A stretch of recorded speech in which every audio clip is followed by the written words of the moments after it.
અમે ગાંધીનગર ઇન્ફોસિટીના પ્રમુખ ડાઇનિંગ હોલની બહાર છીએ. સર અહીંયાથી રેગ્યુલર પાર્સલ લેતા હોય છે.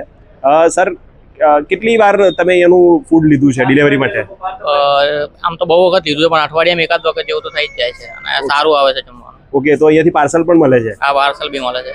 ઓકે, એટલે એને સારું હોય છે એટલે તમે અહીંયાથી લો છો? જી જી, બહુ સારું હોય. એટલે જેને પાર્સલ કરાવવું હોય એ પણ અહીંયાથી ઘર જેવું ખાવાનું લઈ જાય છે? લઈ જાય છે. એટલે બીજી જગ્યાએ કેમ નથી જતા ને અહીંયા તમે આવો? અમુક જગ્યાએ રોટલી સારી ના આવે, અમુક જગ્યાએ શાક સારું ના આવે, અમુક જગ્યાએ દાળ. અહીંયાનું બધું મસ્ત બેસ્ટ હોય છે, એમ ઘર જેવું હોય છે એકદમ. ઓકે, મસાલા વગરનું હોય છે. Nice nice. એટલે ઘરે પણ ઈચ્છા થાય તો અહીંયાથી લઈ જવાય? હા, ઘર જેવું. Nice nice, thank you. શું નામ છે સર તમારું? Nilesh Sankla. Okay, thank you so much sir. અમારા સાથે ગેસ્ટ છે. સર શું નામ છે તમારું? મારું નામ હર્ષદભાઈ છે.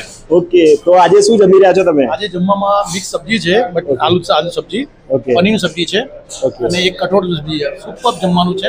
Okay. Fine, super. તો તમે પહેલા આવેલા છો કે? પહેલા હું લગભગ 5 થી 10 વખત આવી ગયો છું અહીંયા. ઓકે, એટલે અહીંયા સારું હોય છે? કલોલથી આવું છું જમવા માટે સ્પેશિયલ.